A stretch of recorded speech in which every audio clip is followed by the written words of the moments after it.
April month பொறுத்த வரைக்கும் மொத்தமாக 13 தமிழ் படங்கள் வந்திருக்கு. சில படங்கள் டப்பாகியும் வந்திருக்கு.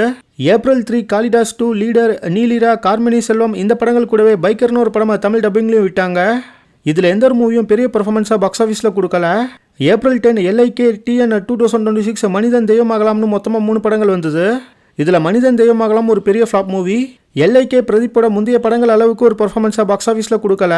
ஓவராலாகவே ஒரு ஆவரேஜான பர்ஃபார்மன்ஸ் தான் கொடுத்தது. பெரிய சக்ஸஸ் படம்னு இதை சொல்ல முடியாது. TN 2026 ஆவரேஜான பர்ஃபார்மன்ஸ் தான் கொடுத்துருக்கு. மல்டிப்ளெக்ஸஸில் மட்டும் கொஞ்சம் பெட்டராக பர்ஃபார்ம் பண்ணியிருக்கு. ஏப்ரல் 17 மிஸ்டர் எக்ஸும் மம்மியோட தமிழ் டப்பிங்கும் வந்தது. மிஸ்டர் எக்ஸ் ரொம்ப ஆவரேஜான பர்ஃபார்மன்ஸ் தான் கொடுத்தது. பட் மம்மி இன்னுமே மல்டிப்ளெக்ஸஸில் நல்லா ஓடிட்டு இருக்கு. மம்மி பெரிய ஹிட் இல்லைனாலும் இந்த மந்தில் வந்த மற்ற படங்களை விட கொஞ்சம் பெட்டராகவே ஓடி இருக்குன்னு தான் சொல்லணும். ஏப்ரல் 24 பேட்டில், பிரேக்ஃபாஸ்ட், கமாண்டோவின் லவ் ஸ்டோரி, தியோர் கூட மாதிரியான லோ பட்ஜெட் படங்கள்லாம் வந்தது. இப்போ நான் சொன்ன படங்கள்லாம் ரிலீஸ் ஆச்சானே யாருக்கும் தெரியாது. அந்த மாதிரியான பர்ஃபார்மன்ஸ் தான் இந்த படங்கள்லாம் கொடுத்தது. ஏப்ரல் 30 கரையும் ஏக்டினோட தமிழ் டப்பிங்கும் வந்தது. ஏக்டினோட தமிழ் டப்பிங் இங்கே சுத்தமாக பர்ஃபார்ம் பண்ணலை. கரை எலெக்ஷனுக்கும் எலெக்ஷன் ரிசல்ட்டுக்கும் நடுவில் வந்ததுனால ஆடியன்ஸ்க்கு தேட்டரில் பெரிய அளவில் போய் இந்த படத்தை பார்க்கணும்னு தோணலை.